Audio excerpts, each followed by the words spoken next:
ఇప్పుడు మనము ఎక్సోడస్ 7లో యెహోవా దేవుడు మోషేని దేవుణ్ణి చేస్తాడు. అలాగే అహరోన్ని తనకు ప్రవక్తగా నియమిస్తాడు. దానికి సంబంధించిన అధ్యాయాన్ని విందాం. నిర్గమకాండము 7వ అధ్యాయము. కాగా యెహోవా మోషేతో ఇట్లనెను, ఇదిగో నిన్ను ఫరోకు దేవునిగా నియమించితిని. నీ అన్న అహరోను నీకు ప్రవక్తగా నుండును. నేను నీకు ఆజ్ఞాపించినది యావత్తు నీవు పలుకవలెను. ఫరో తన దేశంలో నుండి ఇశ్రాయేలీలను పోనీయవలెనని నీ అన్న అయిన అహరోను అతనితో చెప్పును. అయితే నేను ఫరో హృదయమును కఠినపరిచి ఐగుప్తు దేశంలో నా సూచక క్రియలను నా మహత్కార్యములను విస్తరింపచేసేదను. ఫరో మీ మాట వినడు గాని నేను నా చెయ్యి ఐగుప్తు మీద వేసి గొప్ప తీర్పుల చేత నా సేనలను ఇశ్రాయేలీయులైన నా ప్రజలను ఐగుప్తు దేశంలో నుండి వెలుపలికి రప్పించెదను.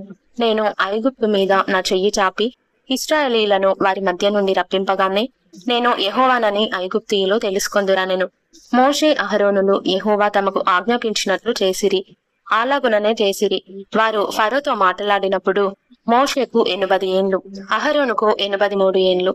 మరియు యెహోవా మోషే అహరోనులతో ఇట్లనెను, ఫరో మీ శక్తి చూపుటకై ఒక మహత్కార్యము కనపరచుడని మీతో చెప్పున్నప్పుడు నీవు అహరోనును చూచి నీ కర్రను పట్టుకొని ఫరో ఎదుట దాన్ని పడవేయుమనుము, అది సర్పమగును.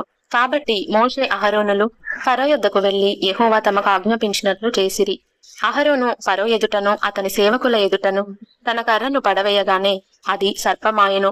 అప్పుడు ఫరో తన విద్వాంసులను మంత్రులను పిలిపించెను. ఐగుప్తు శకునగాండ్రు కూడా తమ మంత్రముల చేత అలాగే చేసిరి. వారిలో ప్రతివాడును తన కర్రను పడవేసినప్పుడు అది సర్పమాయను గాని అహరోను కర్ర వారి కర్రలను మింగివేయగా యెహోవా చెప్పినట్టు ఫరో హృదయము కఠినమాయను గనుక అతడు వారి మాట వినకపోయెను. తరువాత యెహోవా మోషేతో ఇట్లనెను, ఫరో హృదయము కఠినమైనది, అతడు ఈ ప్రజలను పోనీయనులడాయెను.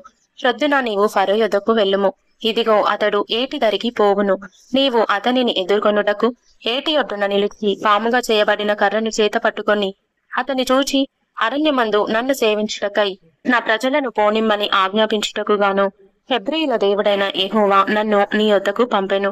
నీవు ఇదివరకు వినకపోతివి కాగా యెహోవా ఆజ్ఞ ఏదనగా నేను యెహోవానని దీని బట్టి నీవు తెలుసుకొందువని యెహోవా చెప్పుచున్నాడు.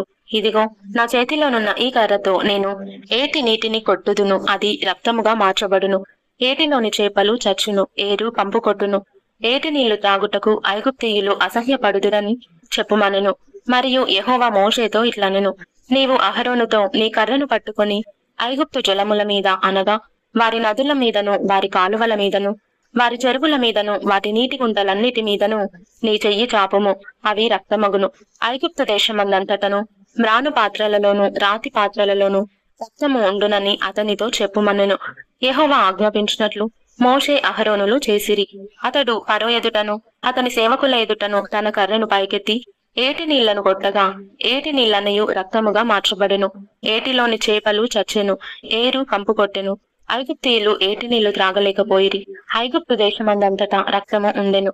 ఐగుప్తు శకునగాండ్రు కూడా తమ మంత్రముల వలన అట్లు చేయగా యెహోవా చెప్పినట్లు ఫరో హృదయము కఠినమాయెను. అతడు మోషే అహరోనుల మాట వినకపోయెను. జరిగిన దానిని మనసున పెట్టక ఫరో తిరిగి తన ఇంటికి వెళ్ళెను. అయితే ఐగుప్తీయులందరూ ఏటి నీళ్లు త్రాగలేక త్రాగునీళ్ల కొరకు ఏటి ప్రక్కలను త్రవ్విరి.